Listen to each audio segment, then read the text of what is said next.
Hai Kina Fam, welcome to Kinacast. Saya adalah host untuk episod 4 kali ini, Imran dan juga Alif. bersama-sama hari ini kami ada dua tetamu jemputan daripada The Patriots. Orang kata pembekal buku dan penulis buku yang termasyur di PBKL untuk kali ini. Dan kami bersama dua penulis buku atau paling popular dekat sana, kena kata. Dua-dua juga kebetulan mahasiswa. Kita persilakan Azizul dan Mukri. Perkenalkan diri ke Azizul? Okey, baik. Saya Mukri bin Muhammad Nizam. Sekarang ni macam disebut oleh saudara moderator kita. Saya juga seorang mahasiswa sama macam awak-awak semua. Saya kini sedang menuntut dalam ijazah sarjana muda pendidikan sejarah di Universiti Pendidikan Sultan Idris Tanjung Malim. Opsi. Dan juga Azizul.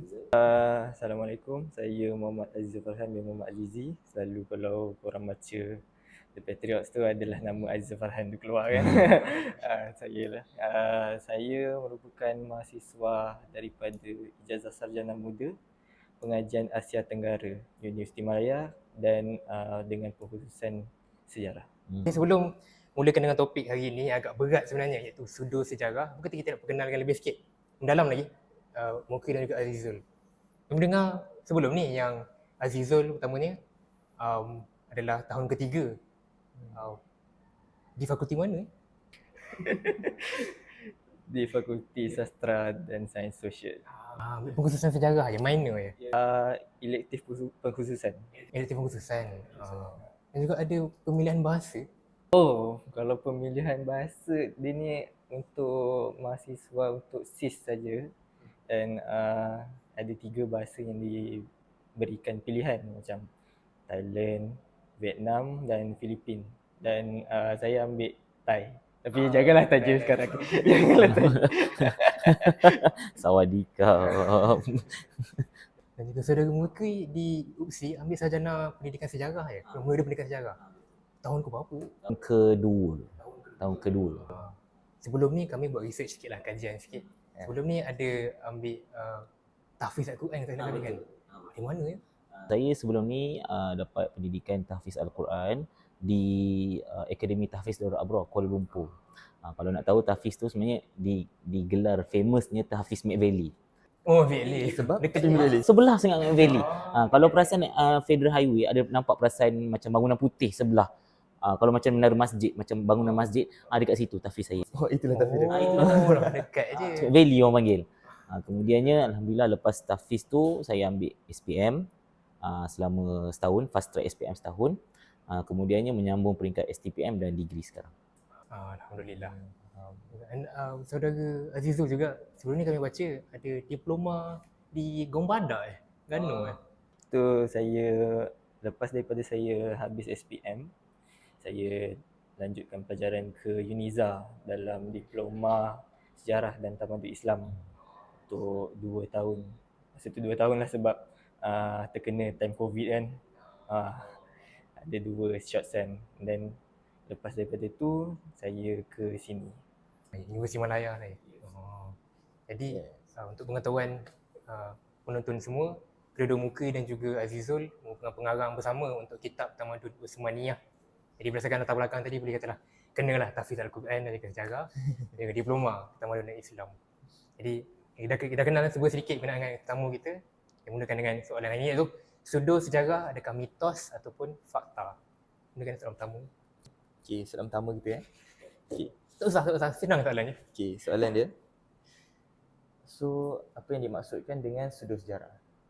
Sila Azizul. Pseudo sejarah ni kalau kita tengok istilah dia je lah, pseudo palsu. Sejarah lah, sejarah palsu. And kita tahu sejarah mestilah benda yang benar, benda yang pernah berlaku. Tapi pseudo sejarah ni ialah satu sejarah yang mana dia tidak mematuhi disiplin sejarah. Mana kata kalau fizik, kita ada kaedah untuk mencari kaedah fiziknya. Dan macam perubatan, ada kaedah perubatannya. Tapi sejarah pun sebenarnya ada kaedah sejarah sendiri. Dan daripada ahli sejarah, kita akan tanya banyak dakwaan macam kita akan persoalkan dari mana sumber sejarah tu datang, dari siapa yang menulis sumber tersebut, bila dia ditulis, bila ditemui, macam mana datangnya penulisan tu, dan apa lagi sumber lain yang menyokong dakwaan tu. Dan sudut sejarah ni selalunya dia lebih kepada satu kepercayaan yang datang macam kita nak mengagung-agungkan sesuatu bangsa. Contohlah macam kita tak cakap yang Melayu tak hebat. Melayu hebat. Melayu hebat. Tapi yang menjadi masalahnya apabila kita mengagungkan dengan cara yang salah. Contohlah Melayu tapi nanti kita akan sambung juga kan. Okay, tak apa-apa. Kita hold dulu. Okay, tu. Tapi macam kalau kata pasal disiplin sejarah. Kalau even saya yang buat perkhususan sejarah pun, kan kalau kebiasaannya kita menulis dalam APA sebagai untuk sumber kan. Tapi kalau sejarah dia akan guna Chicago style. Macam mana tau? Dia kena sangat-sangat teliti. Apa yang kita tulis dekat dalam assignment kita tu, dia punya nota kaki dia kena tahu daripada muka surat mana, daripada ayat mana. Sangat-sangat detail. Itu yang membezakan disiplin sejarah dengan disiplin-disiplin lain sebenarnya. Dan bila ada benda-benda yang macam sejarah yang luar daripada macam dakwaan yang pelik-pelik ni, dan dia tak ada bukti yang menyokongnya, dan benda ni kalau dalam bidang akademik kita panggil sebagai confirmation bias. Faham. Dan maksudnya macam mana tu confirmation bias? Maksudnya dia buat satu dakwaan yang mana dia terlalu seperti mengagung-agungkan satu-satu benda tu. Jadi dia bias. Dia Dia bias. bias sebenarnya. Dia sebelah pihak macam tu. Kalau boleh simpulkan pendeknya, boleh kata ketelitian terhadap sumber tu penting dalam sejarahnya. Kalau sudut sejarah ni main taram lah. Tak ada ketelitian terhadap sumber sebenarnya. Kalau bagi muka macam mana? Kalau bagi saya, macam disebutkan oleh Saudara Azizul, kita kena faham apa sebenarnya tujuan sudut sejarah ini dibawa ke tengah masyarakat kita pada hari ini. Contohnya, kalau tujuannya, kebiasaannya, sejarah ini kita boleh umpamakan seperti pisau bermata dua. Pisau bermata dua. Sama ada dia digunakan untuk kebaikan ataupun keburukan. Dan sejarah ini juga boleh hadir dalam masyarakat untuk kepentingan sesuatu. Sebagai contoh, kalau untuk membina naratif yang mana untuk menaikkan nasionalisme ataupun semangat kecintaan akan negara, itu tidak ada masalah. Tetapi bagaimana kita nak membawa masyarakat kita ini dengan naratif yang nak dibawa? Saya bagi contoh, jikalau kita membawa naratif yang palsu, sampai bila kita boleh bertahan dengan naratif yang palsu itu? Sampai bila? Sebab apa? Bila mana kita bercakap tentang sudut sejarah, macam disebutkan oleh Saudara Azizul tadi, sudut sejarah ini tidak berdiri di atas fakta. Fakta yang mana disokong oleh maklumat-maklumat sumber tertier. Kita ada sumber tertier, macam contoh kita ada sumber sekunder dan sumber primer. Bahkan benda ini telah diajar di sekolah rendah. Macam contoh kalau saya mengajar di sekolah menengah, bab ini termasuk dalam bab 1 tingkatan 1. Benda asas dibelajar dalam sejarah. Jadi bila kita sebut tentang asas sejarah, dia berpandukan bukti, dan inilah yang kita katakan sebagai menyusun bukti-bukti dalam sejarah. Jadi kita berbalik pada sudut sejarah tadi. Adakah ia dibina daripada asas-asas ini? Tidak ada. Jadi bila mana kita nak menyandarkan sesuatu, nak membina sesuatu naratif, apakah naratif yang nak dibawa? Sebagai contoh, kita nak meningkatkan nasionalisme, semangat cinta, bangsa Melayu ini bangsa yang hebat dan sebagainya. Kita tidak nafikan benda tu, tetapi atas naratif apa yang nak dibawa dan apa tujuan sebenarnya. Kalau kita tengok sejarah, kita tidak boleh nafikan bahawa sebahagian besarnya sejarah Melayu ini penuh dengan luka. Contohnya kita ada kejatuhan Melaka 1511. Kemudian kita ada kejatuhan Johor Riau dan sebagainya. Serangan ke atas Johor Riau, ke atas Melaka bersama Belanda, dan Johor Riau terlepas pegangannya ke atas Melaka. Kemudian kita ada perang Teluk Ketapang dan sebagainya. Sejarah Melayu tidak pernah lari daripada luka-luka ini. Tetapi ia tidak bermakna ia nak menggambarkan kelemahan bangsa kita pada waktu itu. Dan inilah sebenarnya naratif yang perlu dibawa dalam masyarakat kita, iaitu naratif perjuangan bangsa, bukan naratif palsu yang mana yang nak menidakkan kekalahan itu dengan membawa naratif yang palsu untuk menutup luka kita dalam sejarah. Begitu. Faham. Wah, soalan yang pertama. Takut ni. Sedikit selingan tadi, saudara mungkin ada sebut berkenaan sebagai guru kan. Tambah sikit latar belakang. Mengajar dulu di mana dan ajar apa? Okey, sebelum ni saya pernah mengajar sebagai guru ganti 2 kali. Lepas SPM saya bosan. So, jadi saya ambil peluang ajar sekolah rendah. Jadi guru ganti sekolah rendah agama dekat Bangsa, SRA Ibn Sina. Saya mengajar sekolah agama. Kemudian habis STPM saya pun tak tahu nak buat apa, sementara tunggu result degree.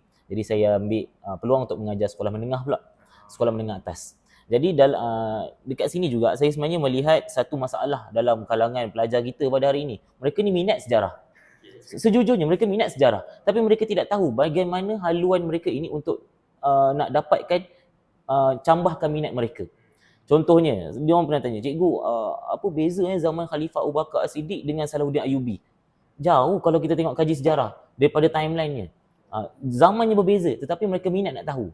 Kalau contoh kita cerita pasal Khalifah Abu Bakar As-Siddiq, cikgu mana sahabat-sahabat Nabi yang lain, ini dan ini. Jadi kita kata zaman itu tidak sama dengan zaman itu. Itulah kita bagi sebagai sejarah dan atau kita sebagai kronologi dalam sejarah. Ada Salahuddin Al-Ayyubi, Saifuddin Qutuz, Baibars dan sebagainya. Mereka ini tidak hidup dalam satu zaman yang sama. Jadi inilah kita kena pupuk minat dalam kalangan pelajar kita. Mereka minat sejarah tapi kita tidak ada kaedah. Jadi sebab itulah hadirnya mungkin kami-kami ini dapatlah sedikit membantu kurios mereka dalam bidang sejarah. Saya pun lagi curious. Saya lagi curious. Tiba. Menyambung soalan tadi berkenaan dengan makna kesedaran. Untuk Azizul, apakah contoh satu fahaman sejarah yang sedang tular atau sedang viral sekarang ni? Yang dekat dengan hati lah. Sebenarnya saya pernah juga buat assignment pasal ni dan saya ada tulis dekat threads dan ramai juga sebenarnya yang menyokong dan minta saya untuk tulis lagi pasal benda ni. Sebab antaranya masa tu tengah tular pasal Datuk Bahaman dapat arahan daripada Uthmaniyah, Khalifah Uthmaniyah untuk melawan penjajah. Ini salah satu kesilapan juga. Datuk Bahaman muncul tahun bila dan Khalifah Uthmaniyah jatuh tahun bila. Jadi kalau contoh Khalifah Uthmaniyah dalam rekod yang rasmi mungkin jatuh pada tahun 1922 macam tu. 1900 tapi itu kejatuhan mutlak. Institusi khalifahnya jatuh pada 1924. Secara mutlaknya jatuh pada tahun 1922 tapi sebelum dari itu Uthmaniyah telah jatuh. Daripada Perang Dunia Kedua, Perang Dunia Pertama lagi. Datuk Bahaman itu pula tahun yang berbeza. Jadi nak kat sini jauhnya tahun itu dan kita katakan sebagai gap masa itu. Dan inilah kita kata nak betulkan dalam masyarakat kita. Itu salah satu. Ada banyak lagi. Dan dia berterusan daripada orang-orang yang kita so-called sebagai berkupiah lah. Macam Gunung Jerai tempat turunnya Nabi Adam. Bukan.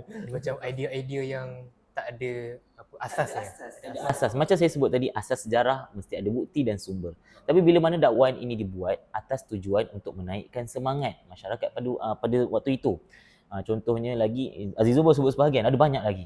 Nak sedarakan pun boleh. Nak sedarakan pun boleh. Dan sampai tak larat kami nak macam contoh kita sendiri pun kami berdua dah berbahas benda ni, bahkan pensyarah-pensyarah, bukan kami yang di bawah di luar bidang akademia ni sekali, tapi orang dalam bidang akademia, Dr. Azmi Arifin, Profesor Madya Dr. Azmi Arifin, even daripada Jabatan Sejarah UM, Profesor Madya Dr. Abu Hanifah sendiri dah bahaskan. Kemudian daripada Jabatan Sejarah UPSI, Dr. Sahul Hamid dah pernah bahas. Dr. Nazir Ali daripada Jabatan Sejarah UPSI, daripada USM dah sebut. Jadi semua akademia dah bersuara. dah bersuara, dah menyatakan fakta ini perlu dibetulkan mengikut landasan disiplin sejarah yang betul. Tapi macam, yelah, kita katakan sebagai pendekatan, mungkin kita perlu lebih cakna, lebih dekat kepada masyarakat. Begitu. Faham. Jadi untuk ulang semula poin yang pertama daripada Azizul tadi, ketelitian terhadap sumber sejarah itu penting untuk membasmi sudut sejarah ni. Yang baru ni, dan Paling kalau baru. yang baru lagi ni lagi yang gira, yang macam pernah yang tular baru-baru ni, yang Saidina Abu Bakar As-Siddiq, seorang, ya Allah, nak sebut pun rasa bersalah. Seorang ceti pungut pungut hutang. Saidina Umar Al-Khattab merupakan seorang penzina pada era jahiliahnya. Jadi benda-benda inilah yang kita katakan sebagai sudut sejarah. Bila mana disebut tanpa ada sandaran sejarah, untuk apa? Untuk menyedapkan, kita katakan sebagai bicara mereka yang pertamanya, yang keduanya nak selarikan dengan naratif mereka. Itu yang menunggang sejarah Islam, yang menunggang sejarah Melayu. Ya, ada Melayu banyak. boleh Lagi terbang. banyak. Melayu ajar roh buat kapal. Yang tu. Oh, saya dengar tu. Macam mana kita cari bangsa Melayu di Himalaya? Ah. Boleh bayang tak? Macam Jadi kita kalau kita yang di bidang mungkin dalam universiti ni, mungkin kita boleh cakap benda tu mengarut. Tapi bagaimana masyarakat di luar? Jadi inilah kita katakan sebagai mungkin adanya podcast ini ke, mungkin adanya gerakan-gerakan daripada mahasiswa sendiri untuk kita nak nyedarkan masyarakat kita, dekatkan dengan dunia akademik ni dengan masyarakat.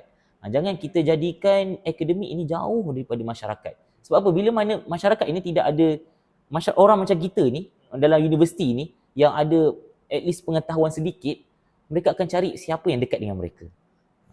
Jadi yang ada yang terhidang untuk mereka apa dia? Sudut sejarah yang bawa naratif-naratif begini yang ada dihidangkan untuk mereka ini. Jadi apa yang boleh mereka buat? yang selalu keluar TikTok itu Ya, juga. betul. Yang dekat dengan masyarakat, jadi itulah yang mereka ambil. Jadi nak tak nak inilah tugas kita sebagai seorang, kita katakan ada dunia akademik sikit.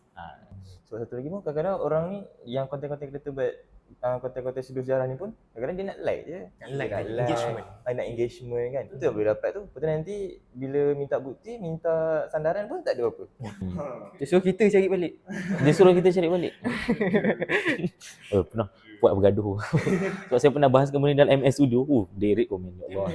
MS Studio. Yang pasal keturah tu. Yang pasal keturah, pasal Rom Melayu buat kapal tu dah pernah bahas dah. Berkenaan kesenggangan antara masyarakat dan juga akademia tu, kami ada soalan istimewa untuk tu saja. Tapi hujung-hujung sikit lah. Untuk bersambung semula dengan soalan ni, Mengapa sudut sejarah mudah dipercayai dan diterima oleh masyarakat? Sebab antara sebab yang kenapa sudut sejarah ni selalu dijadikan penyedap cerita kan. Dia sebabnya bila kita dengar cerita tu, okey, macam contoh keturah ni ialah ibu kepada bangsa Melayu. Katanya lah keturah. Keturah ni siapa? Keturah ni ialah isteri kepada Nabi Ibrahim. Tapi sumbernya untuk kita cerita benda tu datang daripada mana? Benda tu katanya lah datang daripada kitab-kitab zaman dulu, apa macam ni Keturah ni datang daripada sumber rujukan At-Tarikh Ar-Rusul Al-Muluk ataupun nama pendeknya Tarikh Tabari. Tarikh Tabari mencatatkan Keturah ni siapa? Keturah ni daripada sumber Israiliyat. Kena faham tau, kaedah penulisan Tabari ni, kaedah dalam sejarah Islam dia ada beberapa kaedah penulisan. Contohnya Tarikh Tabari ni adalah yang mana kaedahnya menghimpunkan semua sumber sejarah, dia tahu dalam tu. Sebab itu kalau pernah baca kitab Tarikh Tabari, tebal gila. Sebab apa? Sebab sumber sejarah ditaukkan dalam satu sumber. Berbeza pula dengan macam kaedah analistik, sejarah analistik, Islamic analistik, berbeza pula. Dia dah dianalisiskan dan sebagainya.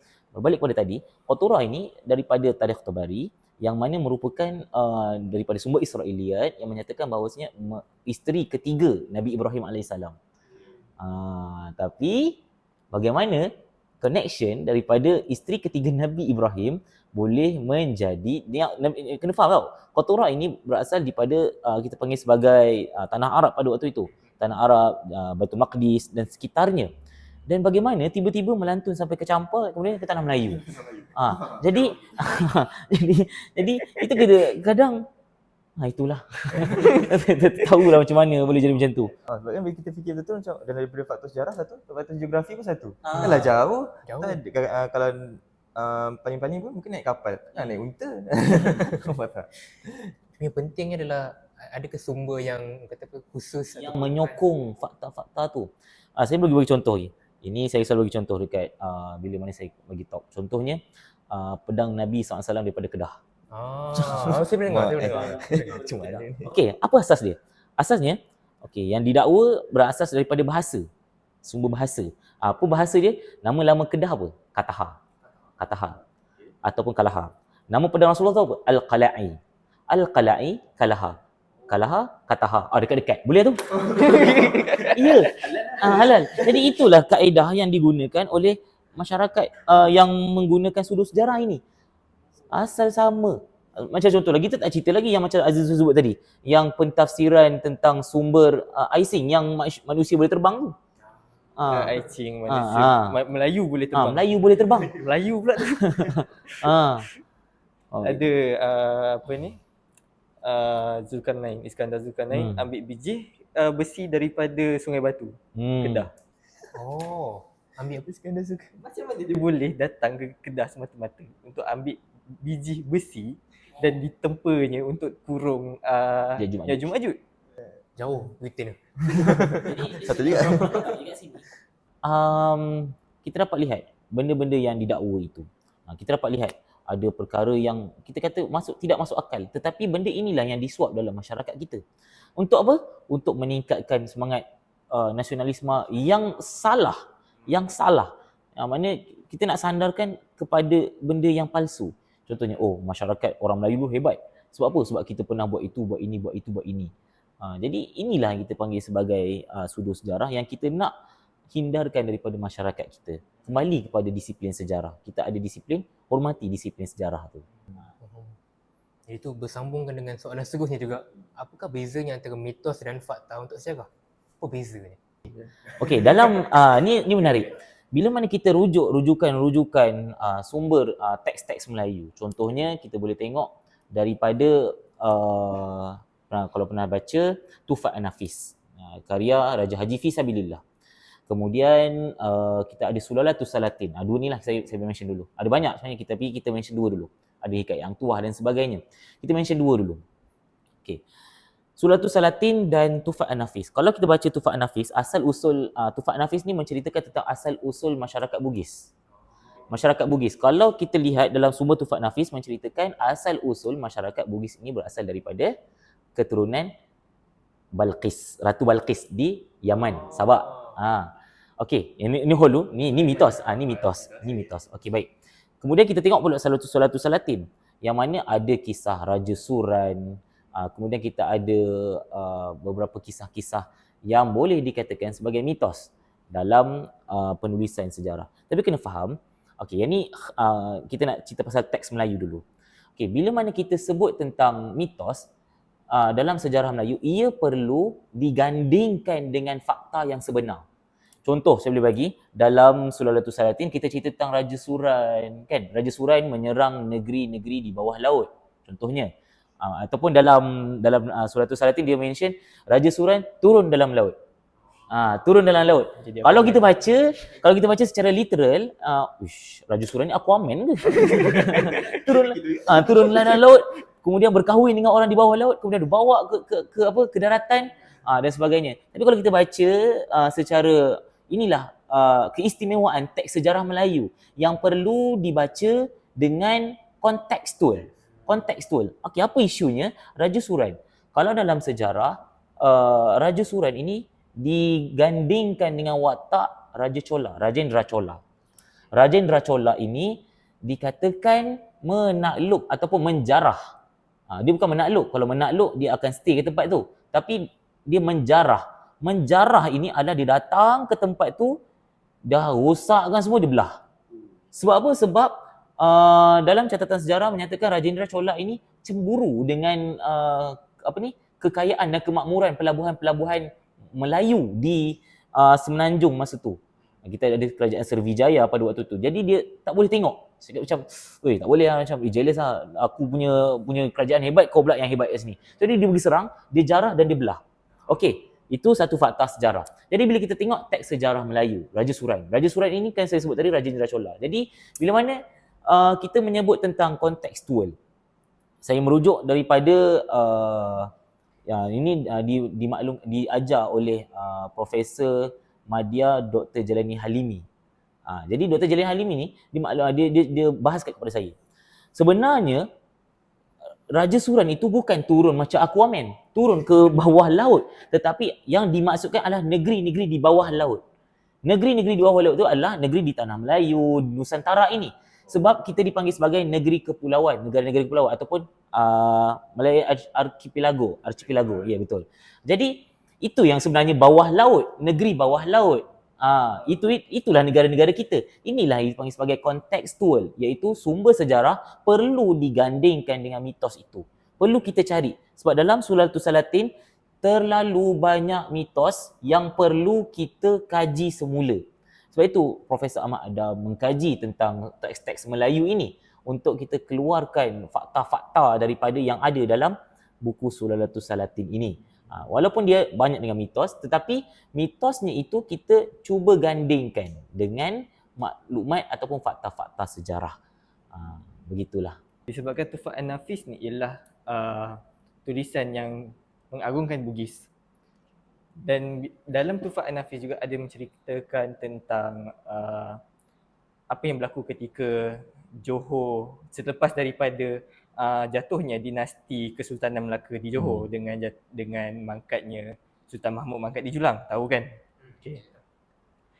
Selepas daripada kisah itu, sebenarnya berlaku peralihan kuasa kepada dinasti Bendahara dan nak diceritakan beberapa tahun lepas daripada itu datangnya Raja Kecil dari Siak. Dan Raja Kecil dari Siak ini claim dia punya tahta sebab dia ialah anak kepada Sultan Mahmud. Tetapi macam mana cerita macam mana cerita yang dia boleh jadi anak kepada Sultan Mahmud? Yang ni ada dua versi. Dalam Tufat An-Nafis disebut kononnya, dia ada istilah tu, kononnya yang Raja Kecil ini datang daripada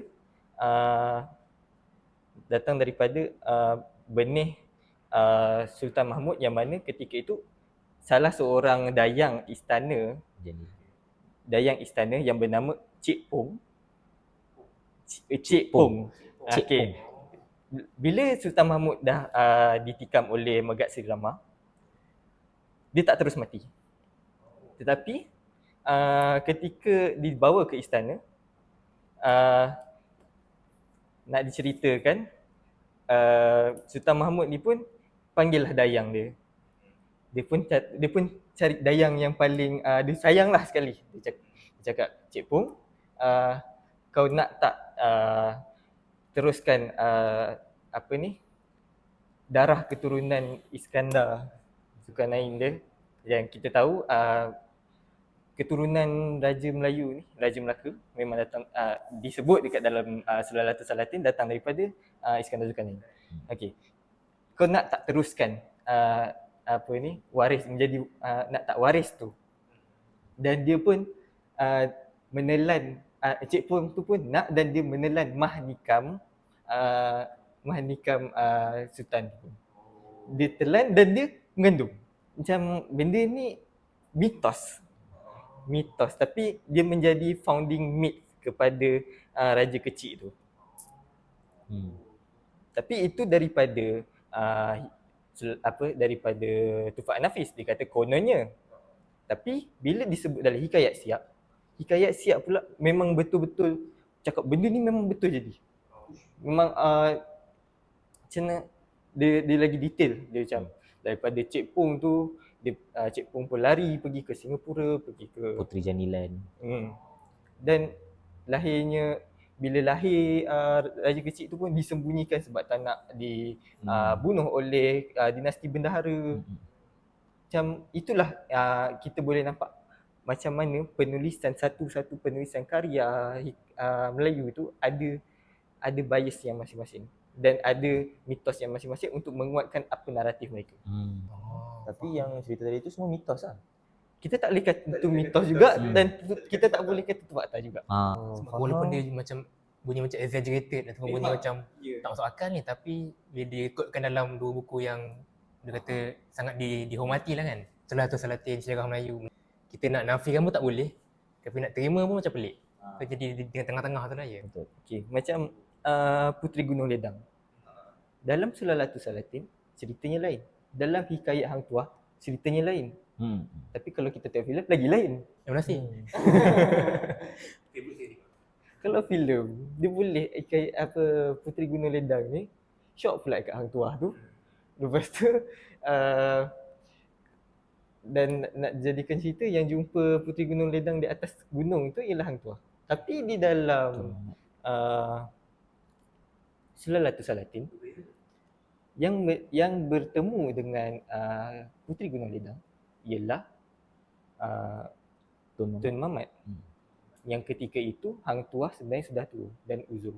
Dia tak boleh nak naik. Tapi di dalam Hikayat Hang Tuah, Puteri Gunung Ledang sebenarnya ialah anak kepada Sultan Mahmud.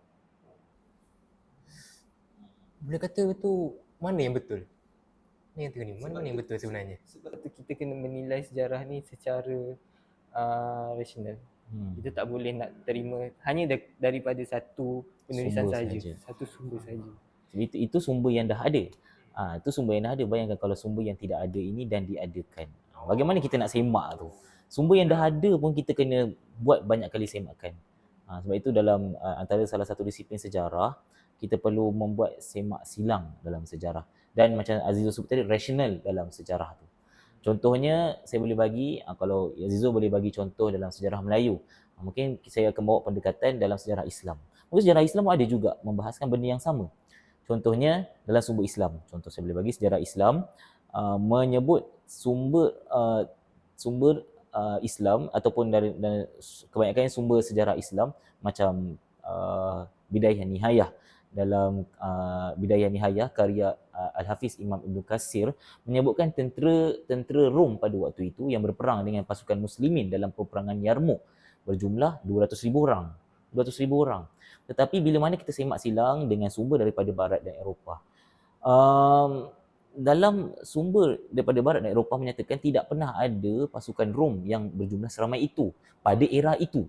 Sebab kita kena faham pada era itu berlakunya perang Rom Parsi sebelum daripada konflik Islam dengan Rom dan Parsi. Sebenarnya Rom dan Parsi telah berperang sampai turunnya surah Ar-Rum. Ghulibatir Rum fi adnal ardi wa fi ghalabihim sayaghlibun fi asab ila akhir ayat. Jadi dia dah cerita tentang perang yang terlalu panjang Rom dan Parsi. Jadi how come kalau kita ikut logik, bagaimana pada era tersebut boleh adanya tentera yang seramai itu? Dah macam ibarat tengah nazak time tu, tengah nazak ada lagi tentera seramai itu. Jadi inilah kita panggil sebagai rasional dalam sejarah. Bagaimana kita nak menilai sumber-sumber antara dua sumber sejarah ini. Ya, berkaitan juga dengan tadi sebut kan. Sebabnya kami ada juga dikongsikan posting daripada Azizul, iaitu Facebook post daripada Mukri. Facebook post ni tulis berkenaan dengan reposting kepada James Chin punya posting iaitu Ranjit Singh punya katanya revision of history, Malaysian history. Antara konten-konten yang kami rasa macam nak sebut, alang-alang dah sebutkan tadi, semak silang kan. Kami semak silang lah dengan saudara Muki dan Azizul. Pertamanya adalah berkenaan dengan pengislaman para Meswara. Pertamanya kalau kita belajar dalam buku teks sejarah dulu, para Meswara diislamkan kemudian bina Melaka. Tapi James Chin dengan sumbernya Ranjit Singh Malhi katanya anak para Meswara yang diislamkan berdasarkan sumber-sumber Portugis dan sebagainya, sumber-sumber Cina.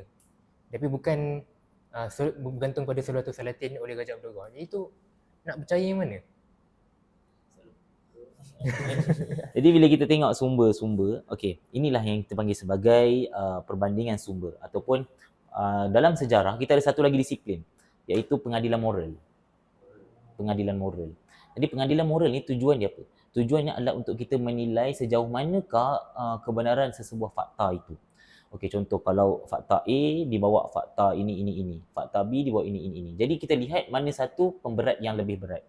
Dekat dengan kebenaran. Dan kita macam saya sebut tadi, semak silang dengan sumber awal sejarah.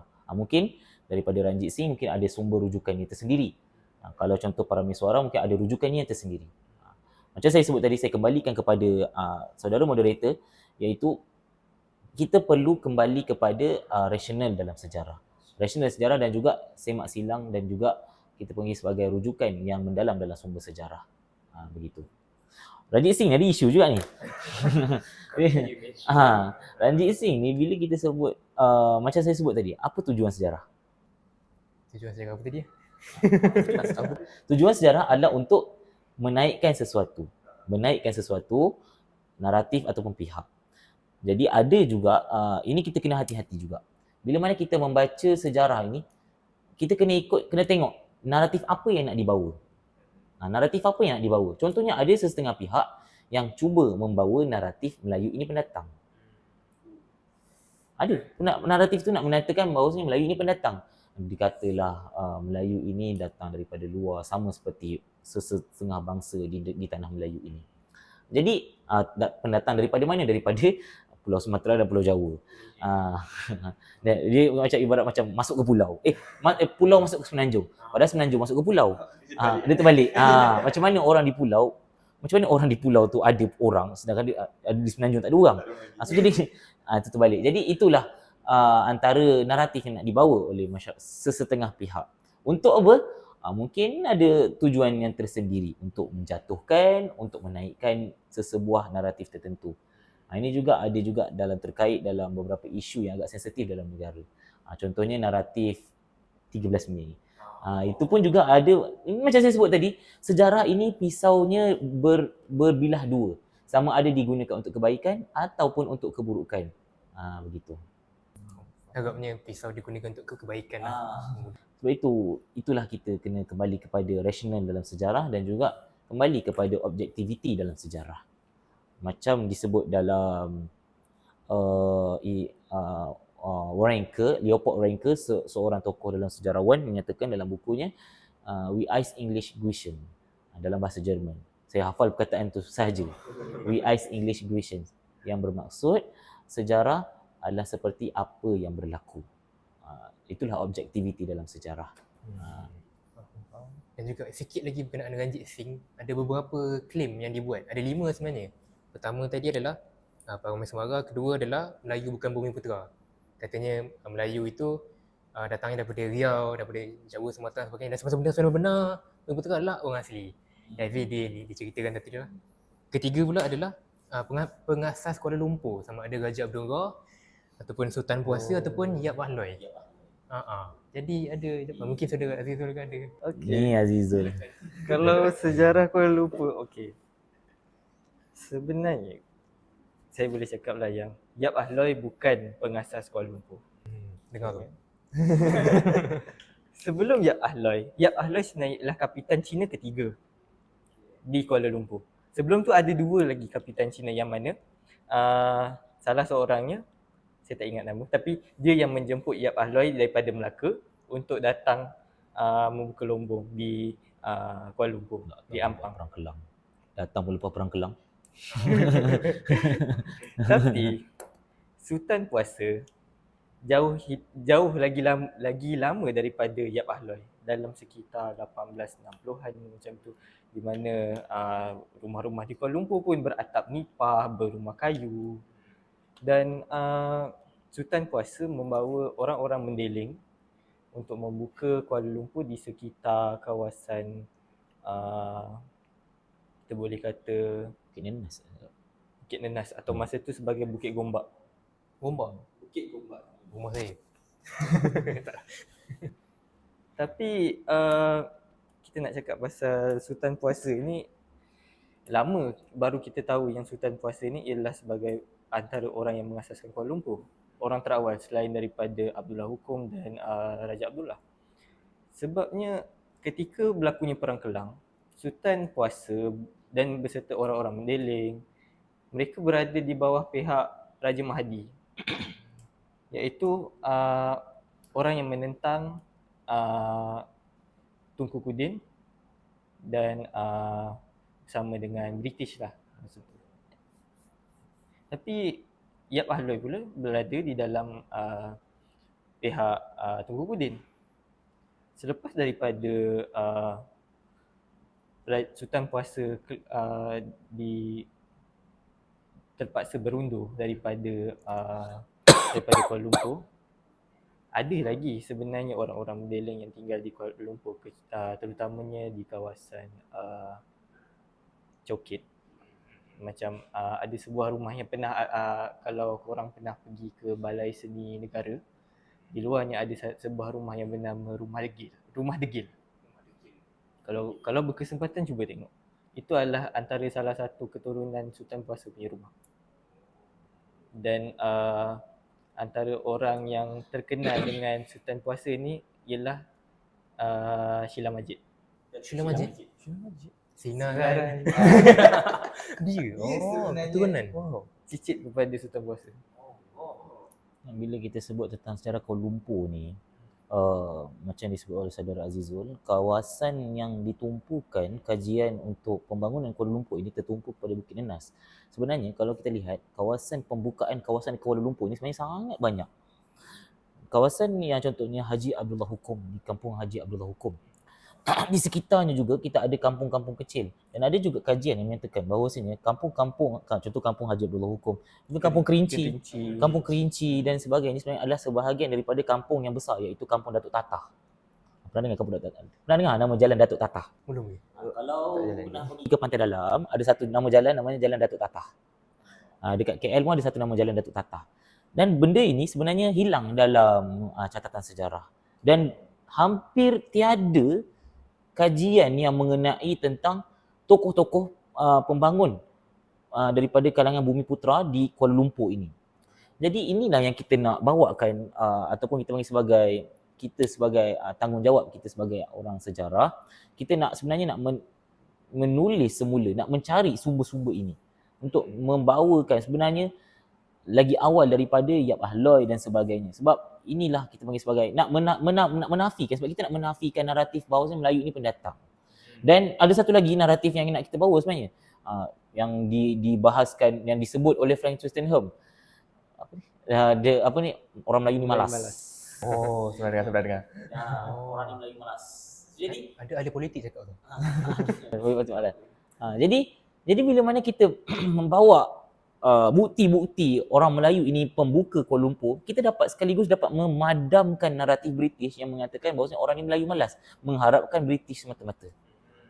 Jadi banyak sebenarnya. Kalau macam saya pernah buat kajian, contohnya di Kampung Kerinci. Kampung Kerinci dan Kampung Haji Abdullah Hukum, walaupun nama pembukanya nama sama. Contohnya Kampung Kerinci Haji Abdullah bin Ahmad. Kampung Haji Abdullah Hukum, pengasas dia Abdullah Hukum. Abdullah bin Hukum, Abdullah Hukum. Jadi dua figura ini sebenarnya membawa obor pembangunan awal di Kuala Lumpur pada waktu itu. Bukan sekadar di kawasan Bukit Nenas, sebab kawasan Bukit Nenas macam disebut oleh Saudara Azizul, kawasan Bukit Nenas itu dulu dah penuh dengan penempatan. Dah penuh dengan penempatan. Kemudiannya sebahagian masyarakat Melayu pada waktu itu daripada golongan Kerinci ini keluar daripada kawasan Bukit Nenas itu dan mencari penempatan baru. Dan inilah yang sebagai penempatan-penempatan yang dibuka oleh pribumi Melayu. Kita tidak nak menafikan Yap Ahloi sahaja. Bahkan kita ada sumbangan daripada orang Melayu yang membuka dan membangunkan Kuala Lumpur ini. Jadi ada beberapa pihak yang mendabik dada bahawa mereka inilah yang memberi sumbangan paling besar di Kuala Lumpur ini. Sedangkan kita ada masyarakat yang telah menyumbang jasa, membangunkan, membanting tulang, menebas tanah, menebas lalang untuk apa? Membangunkan tanah di Kuala Lumpur ini. Jadi ini antara yang kita nak bawakan, dan juga insyaAllah kalau ada rezeki mungkin kita akan buat penulisan tentang penulisan sejarah Kuala Lumpur ini. Cuma satu lagi saya nak tambah. Malangnya kita orang Melayu ni, penulisan sejarah tertumpu kepada orang-orang atasan saja, bangsawan. Kita tak ada sejarah dari bawah.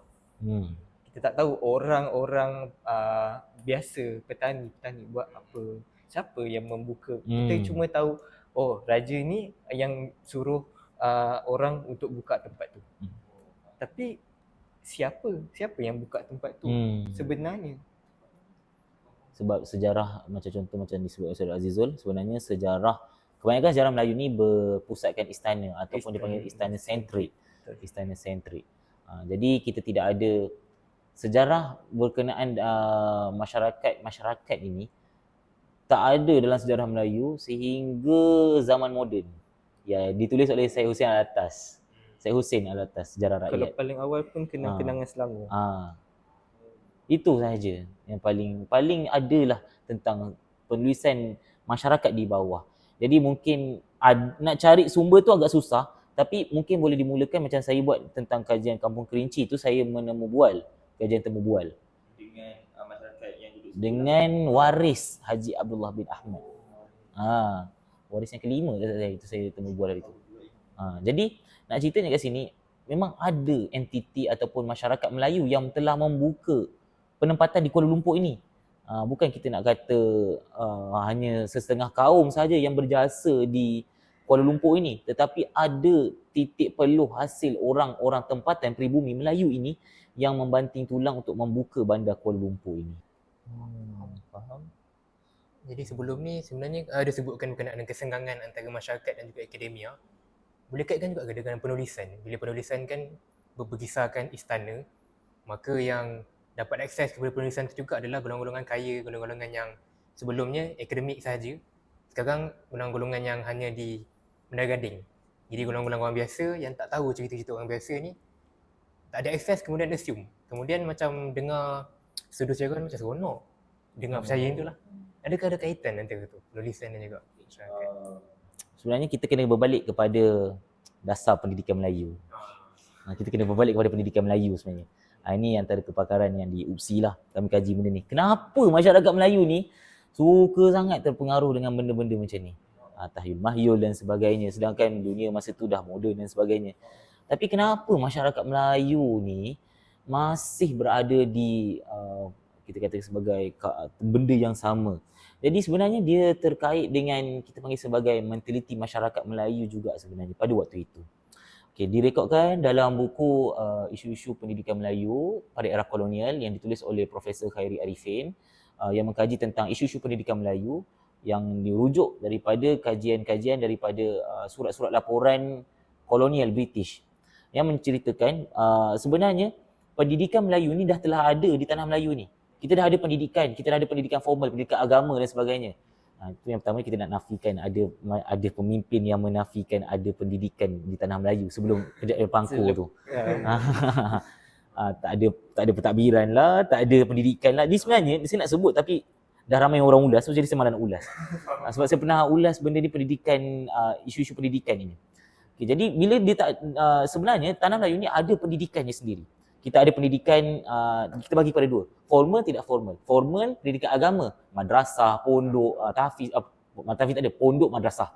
Pondok paling awal kita boleh detect tahun 1800 lebih. Ada pondok-pondok yang dibuat pada waktu itu. Dan mengajar agama dan sebagainya. Even kalau kita lihat daripada zaman Kesultanan Melaka lagi, tak ada disiplin pondok dan sebagainya. Pondok agama-agama ni. Sebagai contoh, kita ada antara kitab-kitab yang dikarang oleh ulama'-ulama' pada waktu itu, contohnya pernah dengar tak kitab Dalail Khairat? Kitab Dalail Khairat yang dipegang oleh Raja Haji Fisabilillah waktu perang Teluk Ketapang. Jadi ini antara kitab-kitab yang dibelajar di madrasah-madrasah pada waktu itu, di pondok-pondok pada waktu itu. Jadi dah ada silibus pendidikan. Tapi bila mana once British datang ke tanah Melayu, British menafikan semua pendidikan-pendidikan agama ini. Atas sebab apa? Atas sebab nak mengekang kebangkitan pengaruh agama Islam. Dan juga bila mana kita nak mengaitkan agama Islam pada waktu itu, agama Islam tengah panas tau dengan British. Sebab daripada India. India masa tu bangkit menentang penjajahan British. So jadi British melihat pendidikan agama ini sebagai satu ancaman kedudukan mereka di tanah Melayu. Jadi mereka terus tak mengiktiraf kedudukan pendidikan agama di tanah Melayu. Jadi bila mana tak diiktiraf, maknanya orang yang ada pendidikan agama tu tak ada kerja lepas tu. So jadi mereka tidak boleh bekerja dalam kerajaan, badan-badan sektor kerajaan dan sebagainya. So jadi mereka ni hanya bekerja sebagai ustaz, sebagai imam-imam. Itu orang dulu bila kata belajar agama nak makan apa? Nak makan apa? Makan pasir. Sebab apa? Sebab belajar agama tak ada qualification, tak ada asas dan sebagainya. tak ada pengiktirafan. Zaman British dulu. Jadi British memperkenalkan satu pendidikan yang baru, pendidikan vernacular. Pendidikan vernacular yang mana pada waktu itu panggil vernacular Melayu. Vernacular Melayu. Dulu kita dah ada pendidikan Cina dan India daripada tanah besar mereka. Melayu je pada waktu itu tidak ada pendidikan yang formal pada waktu itu. Jadi British, mungkin nak katakanlah salah satu kebaikan kecil British ni, dia buat benda tu. Dia buat benda tu. Tapi kena faham, British ni buat untuk kepentingan diri sendiri. Untuk kebaikan juga. Apa contohnya? Contohnya dia buat dasar pendidikan Melayu pada waktu itu untuk 3M saja. Apa tu 3M? Membaca, menulis, mengira. Membaca untuk apa? Membaca titah British. Mengira apa? Mengira cukai nak dibayar kepada British. Menulis apa? Menulis surat-surat untuk dihantar kepada British. Jadi inilah yang nak dibawa oleh British dalam masyarakat Melayu pada waktu itu. Untuk mengelakkan masyarakat Melayu ini ditindas oleh masyarakat India dan Cina pada waktu itu. Jadi ini matlamat British. Sebab itu kalau kita lihat, pendidikan Melayu pada waktu itu tak boleh pergi jauh. Tapi bila mana British dah perkenalkan, at least ada usaha untuk menulis, mengajar menulis dalam masyarakat Melayu ini. Menulis aksara-aksara Roman dan sebagainya. Tapi bila mana masyarakat Melayu ini dah masuk sekolah, ibu bapa pula masalah ni. Masalah ibu bapa ni bukan sekarang, daripada dulu. Macam contoh dulu, kenapa ibu bapa tak nak hantar anak-anak pergi sekolah Melayu yang dibuat oleh British ni? Sebab apa? Sebab dia tak nak anak-anak dia pandai menulis. Sebab apa? Sebab bila mana anak-anak perempuan dia pandai menulis, dia buat surat cinta. Ini direkodkan dalam rekod British. Jadi British terpaksa mengeluarkan satu dasar, tak hantar anak pergi sekolah kena denda RM15 sehari. Ataupun boleh dipenjara. Terpaksa buat macam tu. Ibu bapa yang tak hantar anak pergi sekolah boleh dipenjara ataupun boleh denda RM15 sehari. Itu yang dibuat oleh British. Jadi macam saya sebut balik pada asal tadi. Kenapa masyarakat Melayu macam tu? Sebab mungkin satunya mentaliti masyarakat pada waktu itu. Yang keduanya, bila mana kita dah lihat pendidikan agama pada waktu itu terbahagi kepada dua pula. Kaum tua dan kaum muda. Kaum tua, kaum muda. Kaum muda ni adalah golongan yang lebih bersifat progresif dan terbuka. Kaum tua ni adalah tak adalah tertutup sangat pun. Dia ibarat macam konservatif. Konservatif. Jadi aliran dua ini mencorakkan masyarakat Melayu pada waktu itu sampai sekarang. Wahabilah, tak wahabilah dan sebagainya, aswajalah dan sebagainya. Jadi ini sebenarnya asas pendidikan agama. Ini sebenarnya asas pendidikan inilah mencorakkan masyarakat Melayu pada waktu sampai sekarang. Yang mana kita lihat sebagai ignorance kepada pendidikan dan sebagainya. Jadi alhamdulillah, mungkin satu bersyukur jugalah mungkin selepas daripada pasca kemerdekaan ini, mungkinlah antara sumbangan-sumbangan pemimpin-pemimpin kita yang terdahulu menekankan pendidikan yang bersifat inklusif, yang mana melibatkan pelbagai kaum.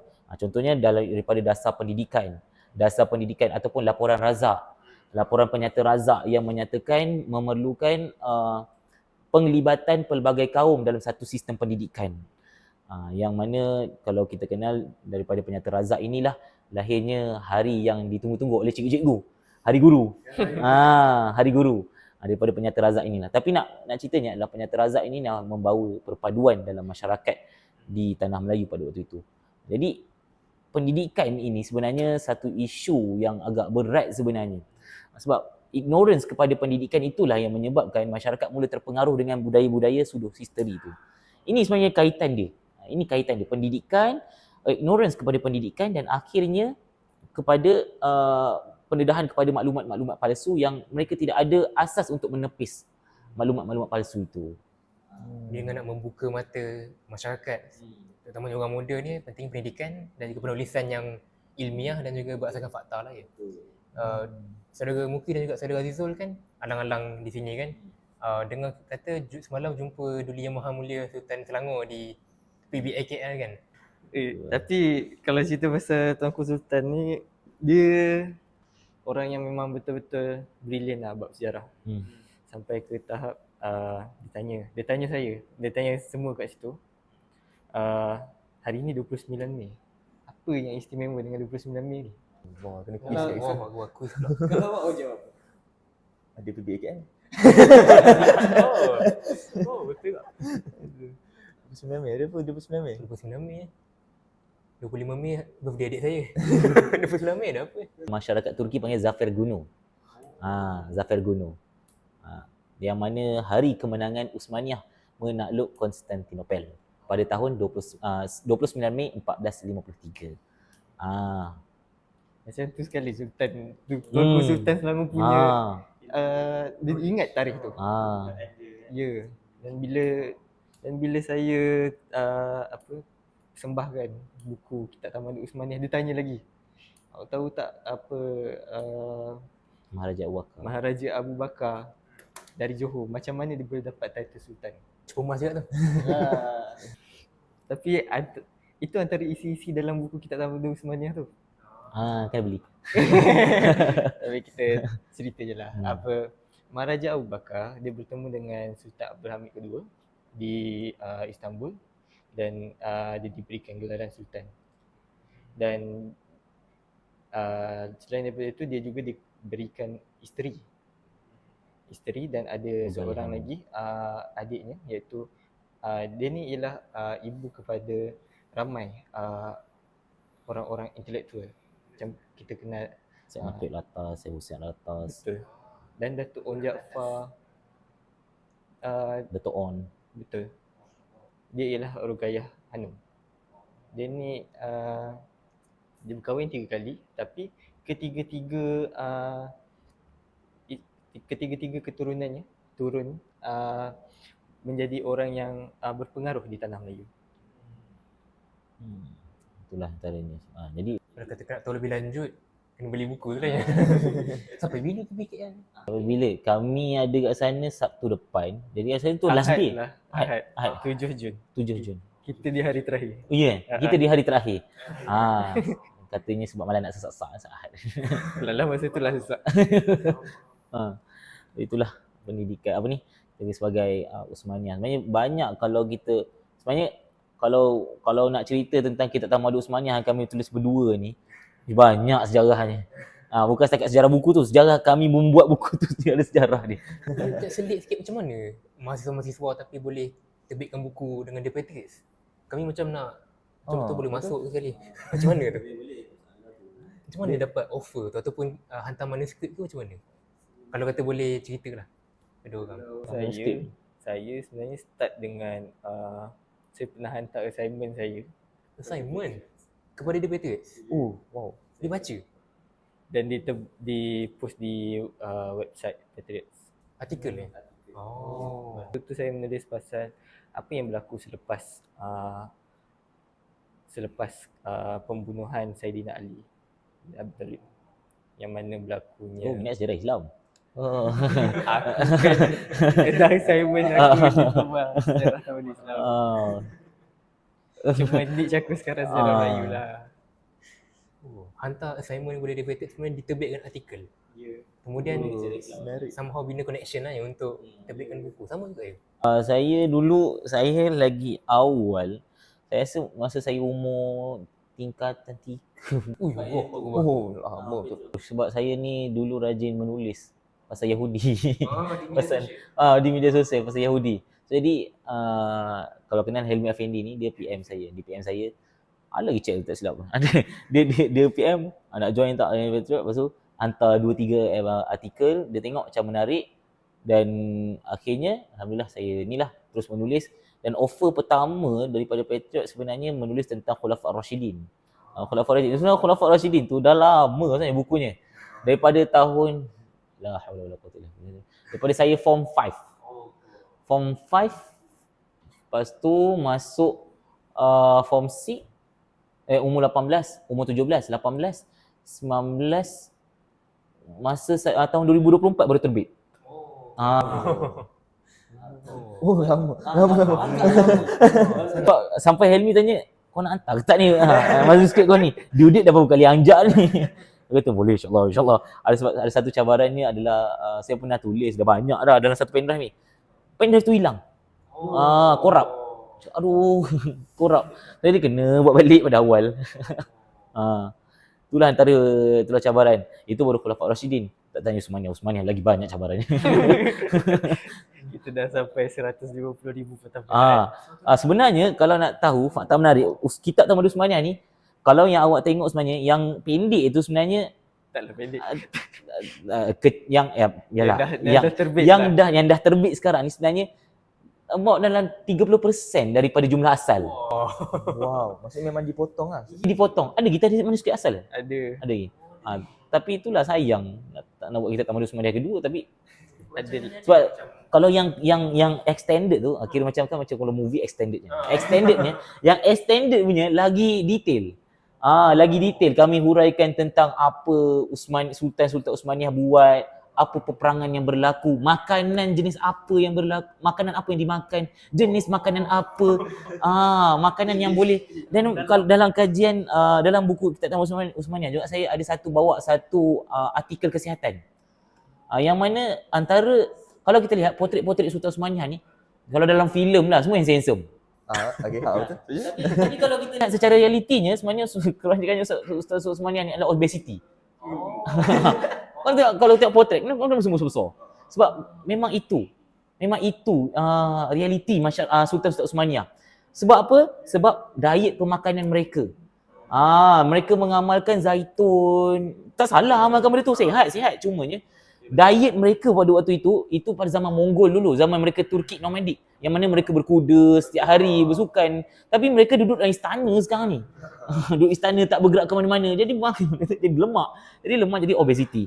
Dan ada rekod daripada ada satu kajian daripada universiti di Turki tentang masalah kesihatan.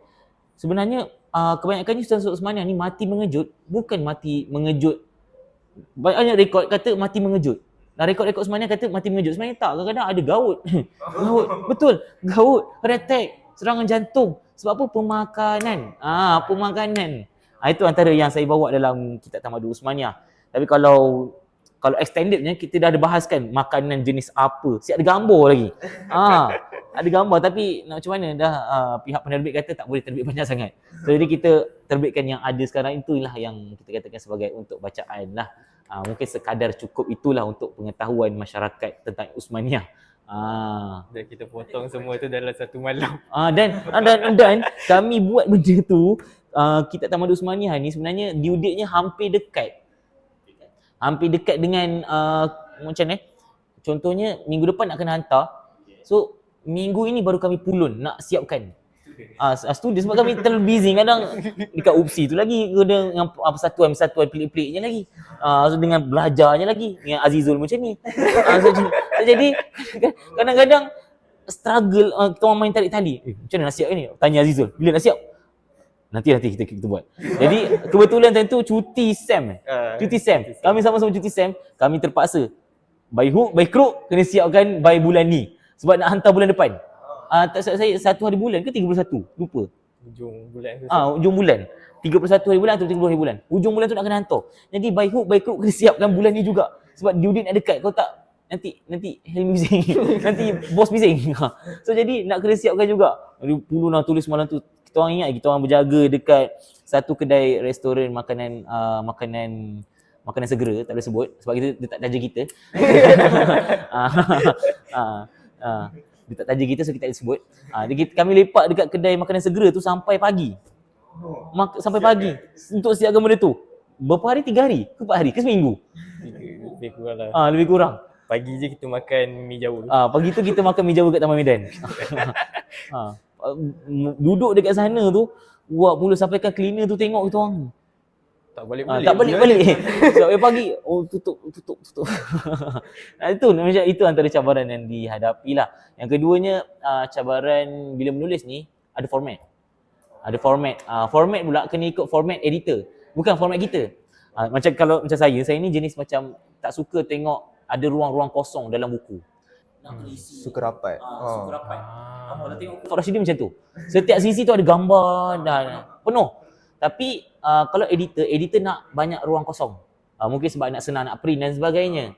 Jadi kita orang terpaksa alter benda tu malam tu juga.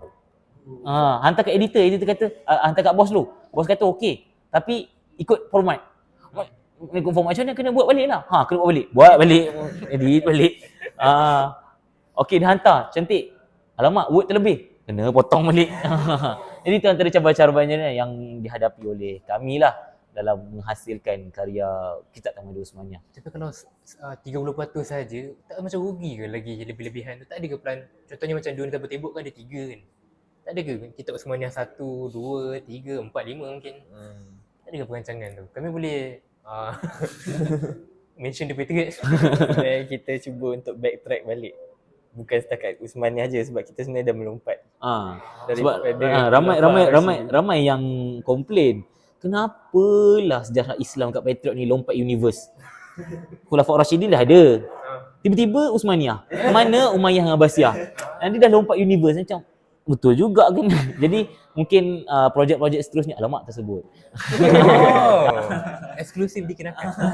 Projek-projek tersebut mungkin akan ada sequel kerajaan Islam. Sebenarnya kalau kita lihat kerajaan-kerajaan Islam yang dua ini sebenarnya ada asas untuk kita katakan sebagai nilai-nilai bagaimana Uthmaniyah tu boleh tertubuh macam tu dan bagaimana masyarakat Islam boleh jadi macam tu pada era Uthmaniyah. Jadi tak lengkap, macam ibarat macam makan nasi tak minum air. Dia macam tak lengkap sebab pembentukan masyarakat tu berlaku Umayyah dengan Abbasiyah tu ada. Efek-efeknya tu berlaku sehingga ke Uthmaniyah. Dan kalau kita lihat asas-asas pembentukan awal kerajaan Uthmaniyah itu pun berasal daripada kerajaan Abbasiyah. Kerajaan Saljuk. Kerajaan Saljuk ada asasnya dengan sebab kerajaan Saljuk ni dia sebahagian daripada suku Oghuz. Suku Oghuz daripada suku Kinik Obasi. Suku Kinik. Kalau Uthmaniyah ni berasal daripada suku Kai. K-A-Y-I. Kai.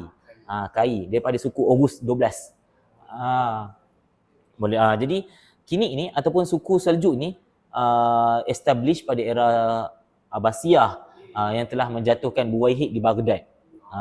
Pada era pemerintahan Sultan Tughurul.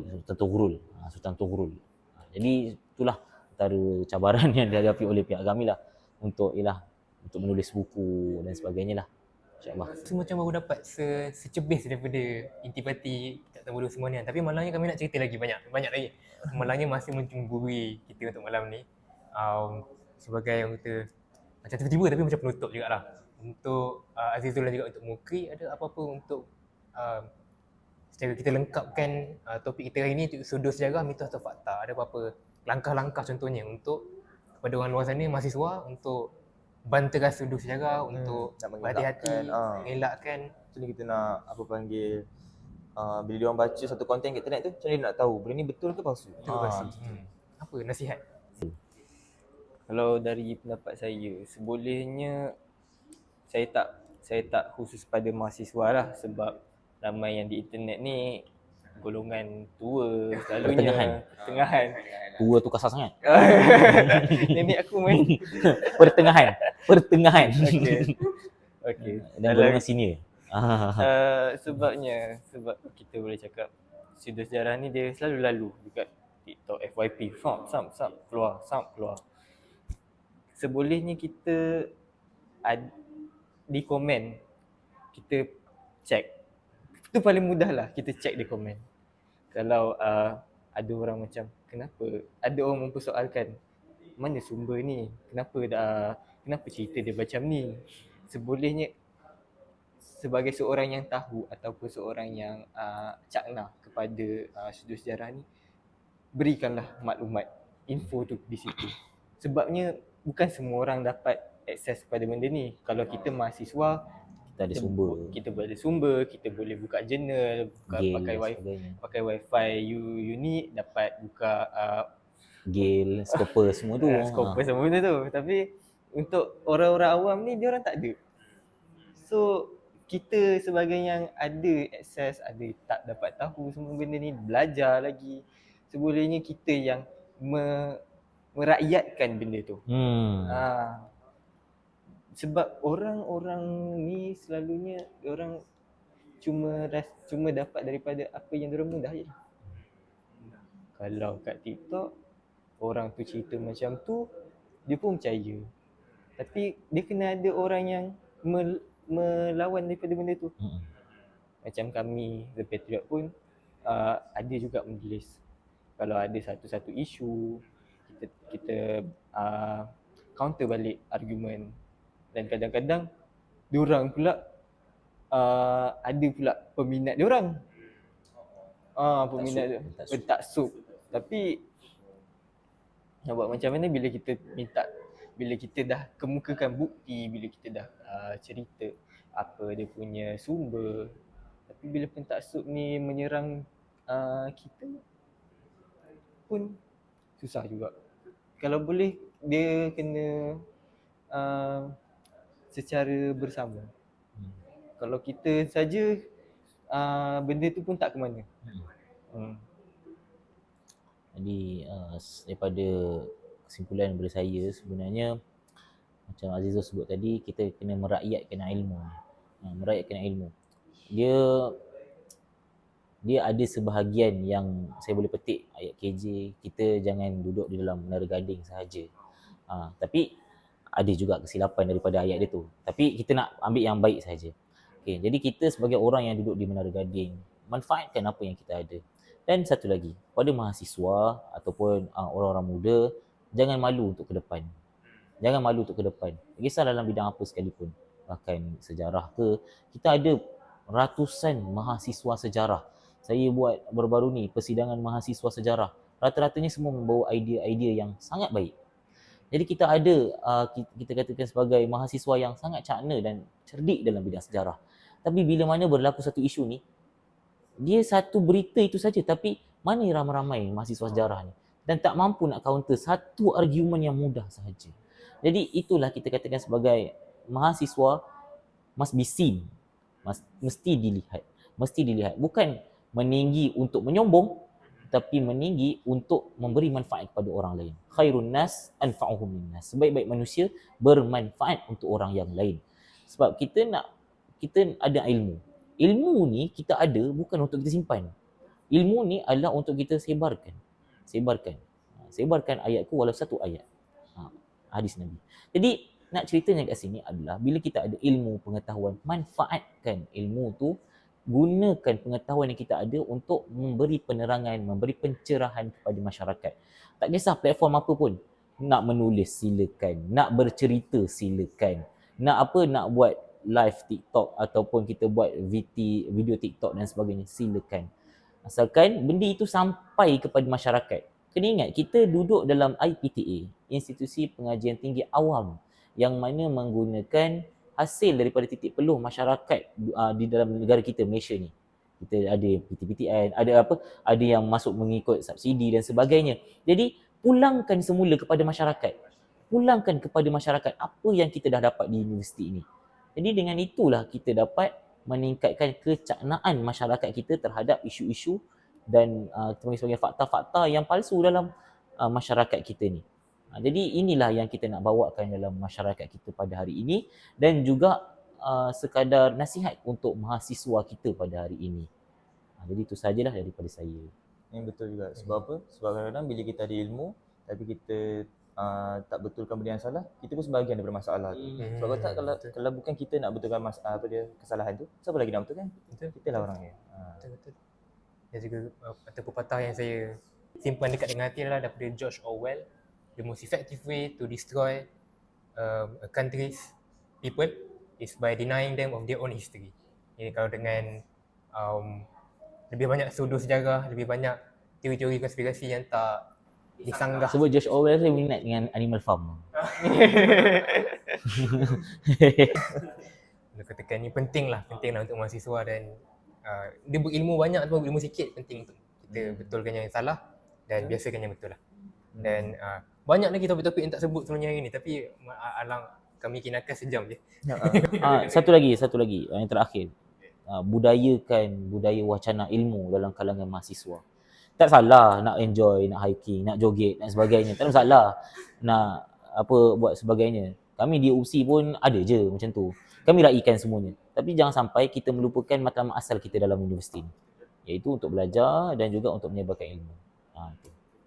Betul. InsyaAllah kalau ada peluang lagi untuk bercerita lebih lanjut lagi, topik-topik lain mungkin season depan ke, kami akan cuba jemput Muki dan juga Ali tu lah. Jadi itu sahaja episod 4 untuk malam ini. Please don't forget to like, share, subscribe and turn on notification for our channel. So itu sahaja. Sahaja. Bye-bye. Bye-bye.